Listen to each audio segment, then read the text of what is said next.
예, 이합집산, 예, 정말 편가르기, 이거는 말씀은 제가 서두에 드렸지만은 문재인 정부의 여러 가지 실정 중에서 제가 가장 크게 보는 게 바로 부동산과 더불어 이 편가르기입니다. 국민의 절반을 살뚝 잘라서 내 편 아니면 다 적으로 몰은, 네, 그런 그 편가르기, 이런 게 해서는 안 될, 네, 그런 그 문재인 정부의 결정적인 그 패착이 아닌가 생각이 드는데요. 예, 어제 3.1절 기념사에서 또 이런 현상이 나타났죠. 첫 민주정부는 바로 DJ 정부다라고 콕 집어서 얘기를 했습니다. 예, 바로 기념사가 지금 논란이 되고 있는데요. 네, 왜 그럴까요? 예, 문민정부를 표방한 YS 정부가 DJ 정부보다 앞선 거 아닙니까? 앞선 거. 그렇죠? 그러니까, 전두환, 노태우, 그 다음에 YS 정부인데, 그래서 첫 민주정부를 YS를 살짝 건너띄우고 바로 DJ 정부로 간 것입니다. 그러면 YS 정부는 민주정부가 아니라는 얘기냐? 이른바 첫 문민정부로 다 자타가 공인하는 YS 정부인데, 굳이, 이 김대중, 노무현, 그 다음에 지금 문재인, 그 다음에 이재명까지 그런 이렇게 한 편, 이렇게 그거만 지금 따로 떼내서 국민을 또 갈라치게 하는 거 아니냐라고 하는 야권의 반발이 그래서 나오는 것이죠. 글쎄요. 아니, 저렇게 얘기를 할 거면은 그냥 그렇게 이 전두환, 노태우, 이른바 군부 정권에 이어서 YS DJ 정부가 문민정부, 민주정부, 이렇게 얘기를 하면은 누가 뭘 할 수가 없지 않습니까? 거기에 YS를 톡 빼놓고 이제 DJ만 얘기를 했다는 얘기는 김대중, 그 뒤를 이어서 노무현, 문재인, 이재명, 이것이 바로 대한민국의 민주정부의 그 궤도다, 흔적이다라고 하는 얘기로, 적어도 바로 저렇게 야권이 주장을 할 만합니다. 또 지긋지긋한 편가르기냐라고 얘기를 할 수가 있는 것이죠. 네. 그러니까 또 뭐 청와대에서는 아니 그게 아니고요 라고 얘기를 하는데, 이게 꼭 저렇게 불을 질러놓고 야권에서 이렇게 막 항의가 나오고 성명이 나오고 하면 그게 아니고 이제 이렇게 되는 겁니다. 청와대가 이제 해명한 것도 설명을 드리겠습니다. 박수현 국민소통수석이 전화 인터뷰를 했군요. 예. 당연히 87년 이후 대한민국 정부가 당연히 민주정부다. 그러나 내용적으로 민주주의의 실질적인 증진이 있었다기보다는 형식적인 민주주의였다. 내용적으로 세계 무대에서 아주 진전된 민주주의 국가라고 주장을 못했던 것이다. 네.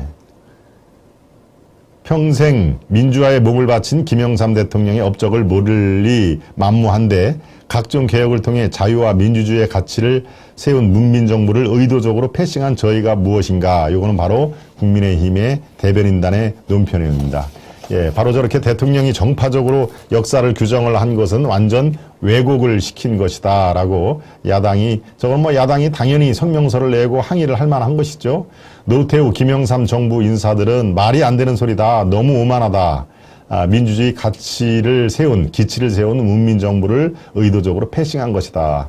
네, 오른쪽 사진이 바로 저 문재인, 또 김정숙 여사가 만세 삼창을 부르고 있는데, 저는 뭐 어제 저것도 아주 주의 깊게 살펴봤습니다만은, 글쎄요, 참 이 진정성에 저렇게 얘기를 한 거에 대한 의도적인 패싱, 이런 것도 국민들을 선거를 앞두고 대선을 앞두고 의도적인 패싱이다라는 것을 주장한 야권의 그 목소리에 아마 국민들은 상대적으로 저럴 만도 하다. 굳이 그렇게 문민정부를 연 대통령을 굳이 이렇게 톡 왕따를 시킬 그럴 필요가 있었는가라고 여러분들이 공감을 하는 그런 국민들이 더 상대적으로 많다고 저는 판단이 듭니다.